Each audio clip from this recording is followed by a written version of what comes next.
So we've already filed a written submission. This is in basically summarising but going into more detail than some, but I'd be very grateful if you'd still read the written submission part. The crux of this bill is to nationalise our water and to control or provide for the control of the quality of the water we drink. And in our submission, it is about government asserting control over long established rights of our people and over our freedoms, including our body sovereignty, our mana tangata.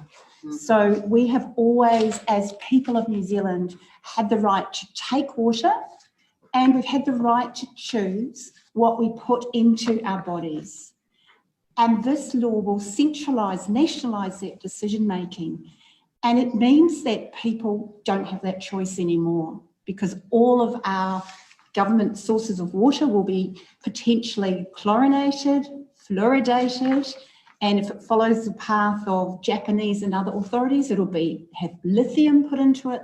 There will be no ability for our people to choose anymore. And I've submitted personally on the fluoridation bill, but there's a lot of reasons why people have very legitimate concerns, including that bottle-fed babies would have more fluoride than the recommended daily intake because their sole source of food would be coming from water that's fluoridated, and it's really concerning. That's one example. There's also all sorts of other reasons. Now, our government is already asserting control over our food chain, our ability to hunt and fish, increasingly over the carbon cycle. Water, what next? Is it going to be our sunshine? We need natural limits, or there are natural limits on the role of our government. So our government has obviously some really important powers, but it doesn't have power over everything. And it's submitted that this is part of a common theme of government overreach into the commons and our water and our other commons, and into the fundamental rights and freedoms of New Zealander. So while Parliament is sovereign over the laws of New Zealand, its rights over it has limits. It is not and never has been sovereign over our bodies. And it's, as I've said, it's part of this package of laws that taken together is taking Parliament's reach into our lives way further than they should be. So it's the philosophy and the detailed content of the law is flawed at many levels, just my bullet points. Since time immemorial, the common law has recognised that nobody owns water. It is a commons which people can freely use for their own domestic needs. And I say this because the two key parts of this bill, firstly, are to nationalise all of the town supplies and village supplies, but secondly, to require people to register their own private water sources. So if you collect water on your roof, or if you take water from a spring or a stream in your garden and you're using it for anything more than a single family unit, you would need to register your water take. With that comes cost. So a marae needs to register their water take. If you have an apartment or a room in your building that you rent out, you need to register. A granny flat, you would need to register your water. Now, we don't know what the cost of that will be, but inevitably there will be a cost. And then potentially you need to get your water tested and certified, or you need to pay to get an exemption. So what is a freely available right, our water, will suddenly become a commodity that we have to pay to use and pay to access. It is so wrong when you take a step back and look at the big picture of what is happening. And I just wanted to point out to you the difference between good law, the Magna Carta, 1297 was written. One paragraph captures so much. No free man shall be taken or imprisoned or be disseised of his freehold or liberties or free customs, or be outlawed or exiled or have any otherwise destroyed, nor will we pass upon him or condemn him, but by lawful judgment of his peers or by the law of the land. We will sell to no man. We will not deny or defer to any man either justice or right. That one paragraph captures the essence of what is important, and that is the law of New Zealand still. I just printed it out at the law library. That is so fundamental. It's the big picture important stuff. What we have here is the Water Services Bill, and I think I just about ran the law library out of printing ink, printing out a copy of this thing. How can the average member of the public of New Zealand understand, access this, understand it, read it, and submit on it on the very limited time available to them? The detail is phenomenal, but when you get into the detail, it takes away the fundamental rights in here. And that is so wrong. So this whole thing that Big Brother knows better for my body and Alan's body and your bodies and your children's bodies than we know ourselves.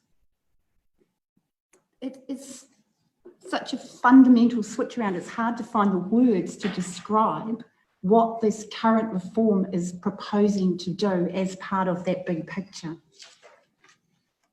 The idea that mass medication is justified because it may be of marginal benefit to some, including mass medication with a controversial neurotoxin such as fluoride, it's an astonishingly bold and bad policy. It's impossible to describe. This fundamental rights we've had since 1297 and dating back before it was written down, suddenly in 2021, none of that matters anymore. The New Zealand Bill of Rights, all of the rights that we've always had to choose for ourselves, some bureaucrat sitting wherever can choose what they put in our drinking water. I just can't find any clearer ways to express the level of concern. And I just wanted, my heading 3, I know we don't have much time, but I say if the bill is an abuse of government power, it must stop now. I want to remind you about democracy. And we don't learn about democracy in New Zealand unless we study law. Unfortunately, we don't learn at our schools. Parliament is supreme under the law, but it doesn't mean that it has absolute power. Its role is to pass laws for the good of the people. And as MPs, you're elected to represent the people.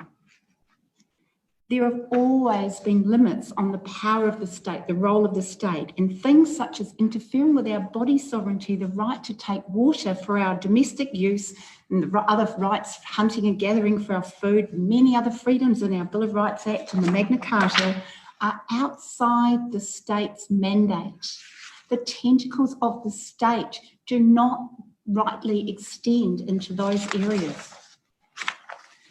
Our system in New Zealand works on a separation of powers where legislature is supposed to be separate from the executive and hold the executive to account.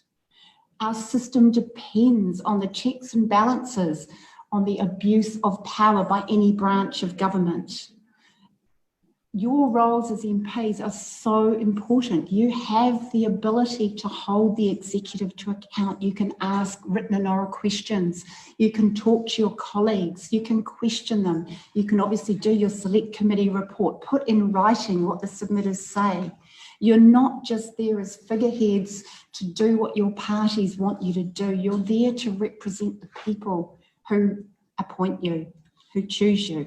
This lack of effective checks and balances has been a problem in New Zealand for a long time. Sir Geoffrey Palmer, before he was Prime Minister and when he was in government, he flagged it. He wrote a series of books of unbridled power. It's got a whole lot worse. We have to stop what's going on. We have to take back decision-making for our people, the people of New Zealand. We have to have transparency and accountability.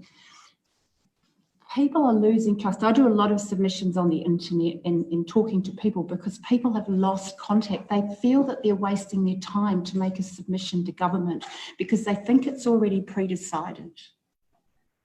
And they think that they can spend all this time in the weekends and evenings, but it's not going to make any difference. Well, I said to them, it does make a difference. I don't know if what I say will make a difference to what you're going to do, but I can sit here and I can look you in the eye and I can know that you've understood what I've said and that you can take it into account. And I hope that you'll listen and I hope that you'll pass it on to your colleagues, because if you don't, democracy is lost.